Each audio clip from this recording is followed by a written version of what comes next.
Hi, friends. Tonight I want to talk to you about something that is used against us quite a bit um, as targets for narcissistic and toxic people. Um, we're going to be kind hearted, we're going to be soft hearted, we're going to be very compassionate and generous and forgiving and willing to overlook things. And the narcissist knows that about us. And they also understand how important that is to our identity, um, just our how we think of ourselves and the kind of person that we strive to be. We want to be a good person. And so when a manipulative person, when an emotionally abusive, maybe even physically abusive person sees that about you, um, they are going to use that against you when you start putting up boundaries.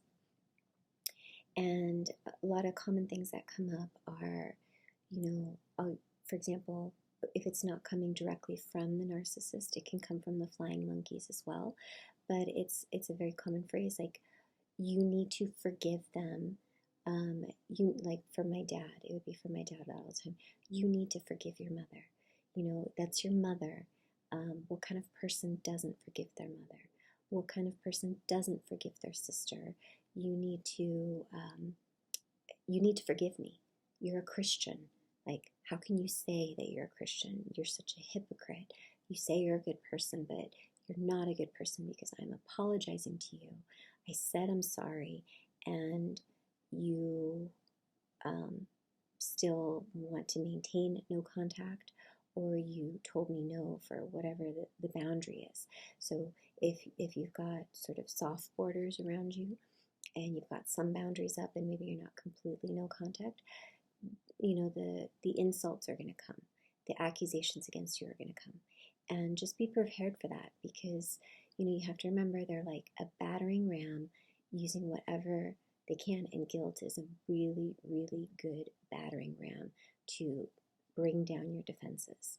So if you are to the point where you feel like they're going too far, I'm going to start saying no. Maybe you're going to see a therapist, which I think is a wonderful idea.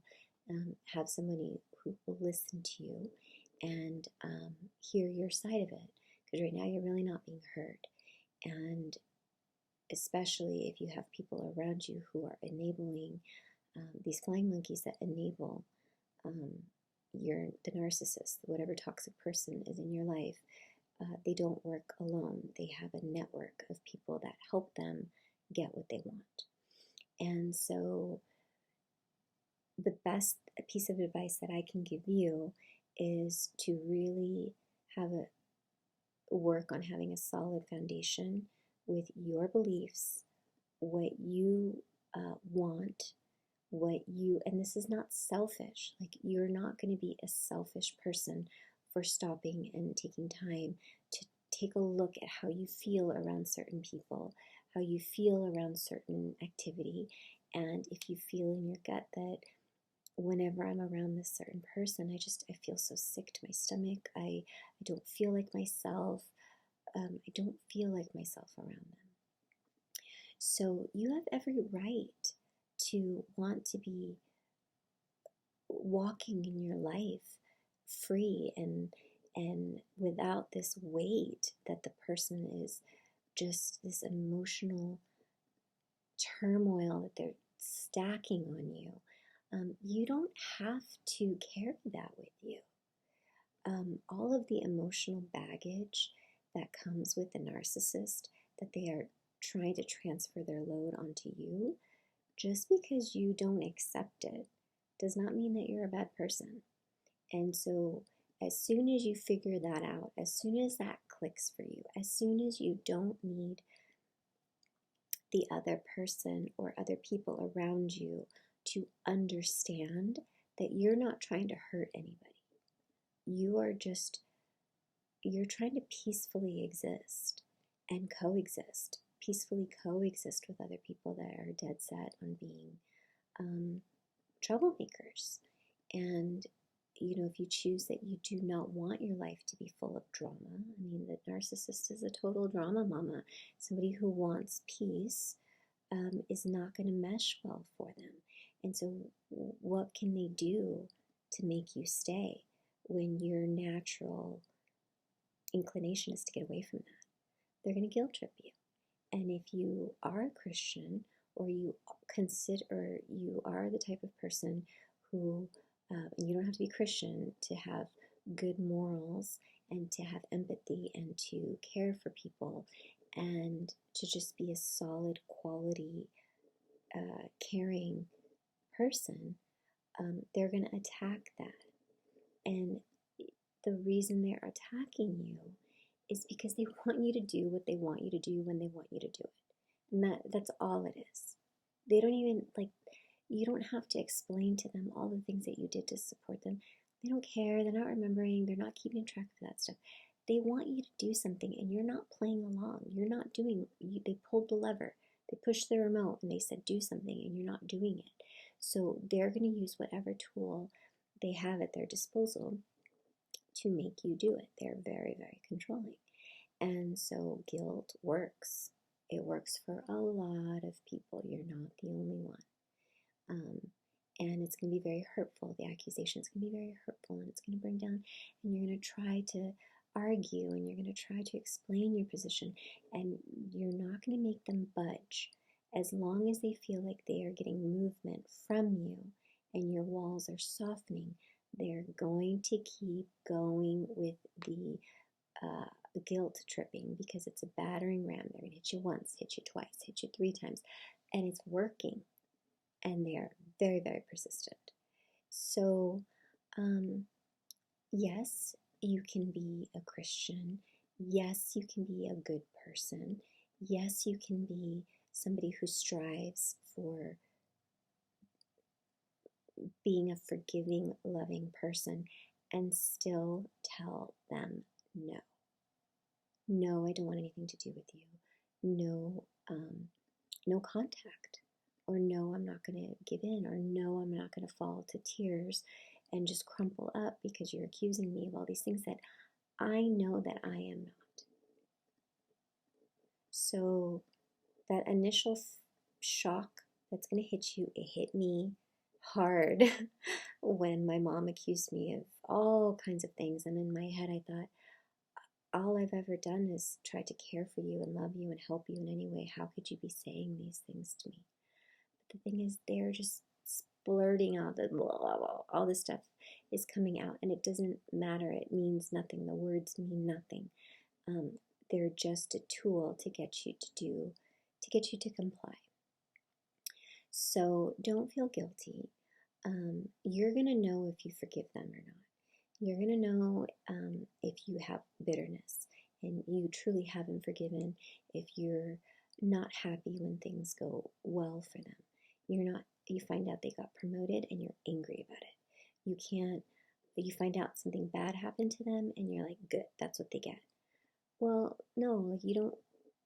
My opinion is you have to be really careful what you wish for on other people, because to be happy that somebody else is hurting, even if they are not good people, even if they are not trying to be good people, even if their behavior is atrocious, you can see all that stuff and still not wish more harm on them, so you'll know if you haven't forgiven, if you're still tossing and turning and angry, and when you have quiet moments, you're just fuming, and you can feel that. You can feel the ickiness of being angry at somebody. It feels gross. When you are not happy for people and you feel that little twinge of, I'm so upset that they got promoted. If people really knew what they were, they wouldn't promote them. My advice to you, my friend, is just mind your own business. If they get promoted, they get promoted. If something bad happens to them, something bad were to happen to my family, I would have that same level of like, man, that sucks. Like, I feel bad. But it's not my job to go and fix it. And it's not a reason to go back and try to reconnect. But you don't have to gloat in somebody else's misery. That's different. And you'll know that, and that'll be between you and your conscience, or between you and God. Like that is between you and your spiritual journey, right? You'll feel that ickiness, and if you see it and you recognize it, you can just yank it out of your heart. Don't let that take root, because that is going to be laying the seeds for so much bitterness and so much anger, and it's only going to get worse. It's going to be this monster that you're feeding, and your bad feelings are going to feed it, and it's going to get bigger and harder, and you're just going to be miserable. It's not worth it. They're not worth it. The situation is not worth it. You have no idea what tomorrow brings. This relationship might be over, and you'll have to go through the grieving process to get to the other side.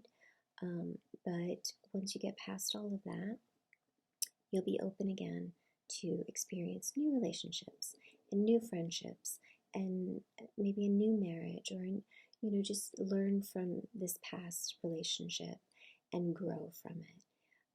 But don't fall into the guilt trap. It's a huge trap. And just picture, when they're doing that to you, a persistent battering ram. And it's very effective, and that's why they do it. And they do it often. You're not the first person they've done it to. And they aren't the first narcissist or the first toxic person to use that strategy. It's tried and true, and it works, and it's going to continue to work. So it's up to you to break its hold over you. So I hope that helps. I hope that you find support in that. If no one else is supporting you, and everybody's telling you, I thought you were a Christian, I thought you were this good person, but I guess we didn't really know you, and blah, blah, blah, blah. Just let people think whatever they want to think. Somebody who truly knows you is going to know your value and your values, and they're not going to believe it. And so if they don't, and maybe they really weren't these outsiders that believe whatever lies the narcissist and the flying monkeys are saying, then they weren't really your friends anyway. So better to cut your losses and start fresh with somebody else than to waste your time and energy. It is a losing battle. So I hope you find this helpful, and I hope you have a great night.